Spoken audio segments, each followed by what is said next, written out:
கர்த்தரும் இரட்சகருமாகிய இயேசு கிறிஸ்துவின் இனிதான நாமத்தினால Jesus Christ miracle ministry YouTube channel பார்க்குற அனைத்து உள்ளங்களுக்கு நண்பின் வாழ்த்துக்களை தெரிவித்துக் கொள்கிறேன். இயேசுதரும் இனிய குடும்ப வாழ்வுங்கிற தலைப்பில் என்ன கொண்டு பரிசுத்த ஆவியானவர் உங்களோட பேசுகிறாங்க. இந்த வார்த்தைக்கு நீங்கள் செவி கொடுங்க. இந்த வார்த்தையின்படி உங்களை வாழ அர்ப்பணிக்கும் போது கர்த்தர் தாமே உங்களை உங்கள் குடும்பத்தை ஏதேன் குடும்பம் மகிழ்ச்சியும் குடும்பம் தேவனாக்கி கட்டாயமாக வாழ வைப்பாங்க. இன்றைக்கு நம்ம பார்க்கக்கூடிய செய்தி பார்த்தீங்கன்னா அன்பை குறித்து பார்க்க போகிறோம். ஏற்கனவே அன்பை குறித்து ஏசப்பா பிறந்த நாளை குறித்து அந்த அன்பை குறித்து நிறைய செய்திகள் அதில் போடப்பட்டிருக்கு, சொல்லப்பட்டிருக்கு. அதில் மீதி அந்த அன்பை குறித்து சொல்லாத வசனங்கள் ஏதோ அதை நான் உங்கள்கிட்ட என்ன செய்கிறேன், என்னை கொண்டு ஆவியானவர் உங்களோட பேசுவாங்க. அதனால் அன்பை குறித்து இன்றைக்கி ஒரு செய்தி பார்ப்போம். நீதிமொழிகள் 10:12 பகை விரோதங்களை எழுப்பும், அன்போ சகல பாவங்களை மூடும். அப்போ பகை நம்ம ஒருத்தர் சண்டை போட்டு ஒருத்தர் திட்டி கொள்றதுனால பார்த்தீங்கன்னா அது பகை உருவாகும். பகை உருவாகி ஒருத்தர் பேச்சுவார்த்தை இல்லாமல் இருப்போம். ஒருத்தர் மூஞ்சில் ஒருத்தர் முழிக்க மாட்டாங்க, அவங்க இருக்க இடத்துல இவங்க இருக்க மாட்டாங்க. அதனால பகை என்னதுன்னா அது விரோதத்தை எழுப்பும். விரோதம்னா எப்படின்னா பிரிவினையை எழுப்பும்.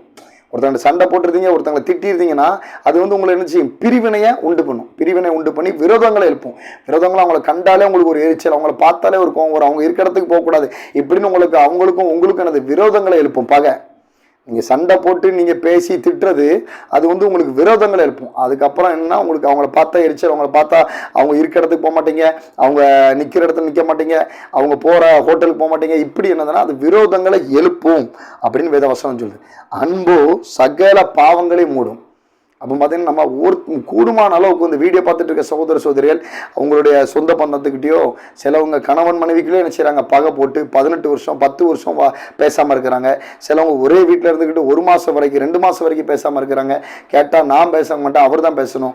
அந்த அம்மாட்ட கேட்டால் இல்லை நான் இவர்கிட்ட கேட்டால் அவள் தான் பேசணும், அவள் தானே பொண்டாட்டி அப்படிங்கிறாங்க. இப்படி ஒரு சில வீட்டில் என்ன செய்கிறாங்க, அந்த பகை விரோதங்களை எழுப்பி அந்த பிரிவினையும் உண்டு பண்ணிடுது. அப்போ நீங்கள் என்ன செய்யணும்னா ஒருத்தர் நினச்சி கூட பகை போடக்கூடாது. நீங்கள் அன்பை தான் செலுத்தணும். அந்த அன்பு தான் என்னதுன்னா சகல பாவங்களையும் என்ன செய்யும், மூடுன்னு போட்டிருக்கு. அப்போ கணவர் ஏதாவது ஒரு பாவம் செஞ்சுட்டாருனாலும் நீங்கள் அவர்கிட்ட நீங்கள் அன்பை செலுத்தும் போது அந்த பாவங்கள் நிச்சயம் மூடப்படும். மனைவி ஏதாவது பாவம் செஞ்சுட்டா கணவர் அந்த இடத்துல அன்பு செலுத்தும் போது அந்த பாவங்கள் நிச்சயம் மறக்கப்பட்டு போகும். அப்போ அந்த பாவங்கள் அவங்க பண்ணுற அந்த துரோகங்கள்லாம் அது மறந்து போகும். உதாரணத்துக்கு எப்படி சொல்கிறதுன்னா, இப்போ ஒரு சில சகோதரர் பார்த்தீங்கன்னா குடிக்கிறாங்க. குடிக்க முன்னாடி பார்த்தீங்கன்னா மனைவிட்டு அன்பாக இருக்கிறாங்க, மனைவியை நல்லா நேசிக்கிறாங்க, பிள்ளைங்கள் நல்லமாய் பார்த்துடுறாங்க. அந்த குடித்ததுக்கப்புறம் பார்த்தீங்கன்னா அதே கணவர் தான் மனைவி என்ன செய்தார், அடிக்கிறாரு, திட்டுறாரு.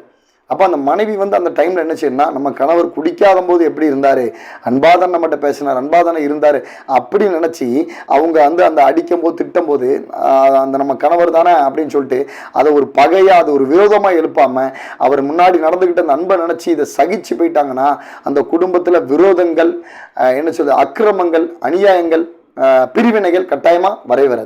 இதே மாதிரி என்ன செய்யணும், கணவரும் மனைவி என்ன செய்யணும், அந்த மாதிரி ஒரு சில காரியத்துக்கு மனைவி ஏதாவது ரொம்ப ஆக்ரோஷமாக இருந்து சண்டை போடும் போதோ ஏதோ ஒரு திட்டம் போதோ சரி நம்ம மனைவி தான், நம்ம சரீரம் தானே, அவள் திட்டிட்டோம் ஒன்றும் பிரச்சனை இல்லை, அதனால் நம்மள்ட்ட அன்பாக நம்மளை பார்த்துக்கிட்டுதா, நம்மளுடைய தேவைகளாக சந்திக்கா, நமக்கு சமைச்சு போடுறா, அதனால் இந்த ஒரு சில நேரம் கோவத்தில் இருக்கா அப்படின்னு சொல்லி இவங்க அதை பெருசாக நினைக்காம அதை அட்ஜஸ்ட் பண்ணி போயிட்டாங்கன்னா கணவர் அந்த வீட்டில் என்ன செய்யும், அந்த அன்புனால அந்த குடும்பம் கட்டாயமாக கெட்டப்படும். அப்போ அந்த மனைவி முன்னாடி நடந்துகிட்ட அந்த அன்பை நினைச்சு அந்த ஒரு சகிப்புத்தன்மை, அதை விட்டு கொடுத்து போகக்கூடிய தன்மை வந்துட்டுனா அந்த அன்புனாலே கணவன் மனைவிக்குள்ள அந்த ஒற்றுமை கண்டிப்பாக என்ன செய்யும், ஊற்றப்படும். ஒற்றுமை நாவி ஊற்றப்படும்.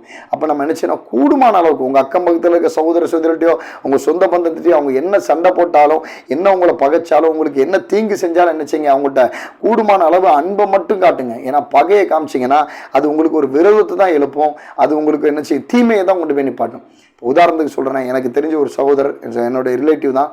அவர் ஒரு வீட்டில் என்ன செஞ்சாங்கன்னா அவர் ஒரு வீட்டில் ஒருத்தரை குடி வச்சார்.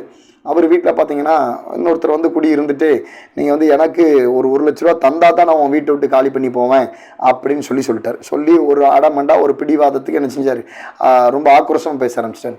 அப்புறம் இவர் பார்த்தாரு, சரி ரைட்டு நம்ம நாளைக்கு போகணும் இருக்கணும், அவர் மூஞ்சை நம்ம பார்க்கணும், இந்த பணத்துக்காண்டி அவரை ஏன் நம்ம முறிப்போம் அப்படின்னு சொல்லி அவர் கேட்ட அந்த 1 லட்ச ரூபா பணத்தை கொடுத்து அன்பாகவே அந்த பிரச்சனையை முடிச்சிட்டாருங்க. நான் இவருக்கு என்ன செய்யுது, அந்த பணத்தை கொடுக்காத அளவுக்கு என்ன பண்ணுமோ இவராலையும் என்ன செய்ய பண்ணலாம், லீகலாகவும் போகலாம். ஆனால் அவர் அதை நினைக்க நினைக்கிறேன். ஏன்னா நாளைக்கு அவர் மூஞ்ச நம்ம பார்க்கணும், அந்த அவங்க ஊர் பக்கம் நம்ம போகணும் வரணும். ஆனால் நம்ம ஏன் இந்த பணத்துக்காண்டி நம்ம ஏன் அவர்கிட்ட ஒரு பகையை போடுவோம், ஏன் விரோதத்தை எழுப்போம்?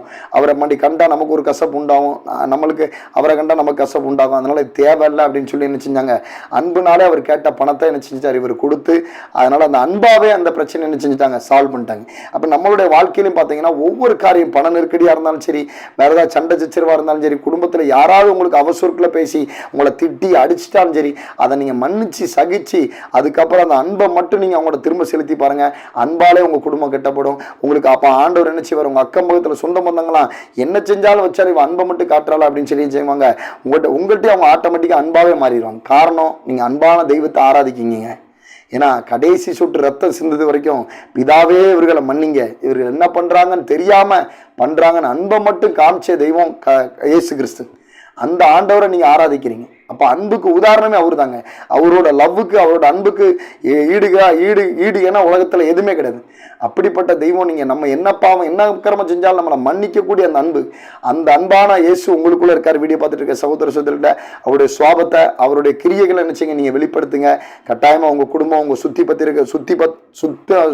இருக்கக்கூடிய மக்கள், சொந்த பந்தங்கள் இடத்துல நினைச்சுவாங்க.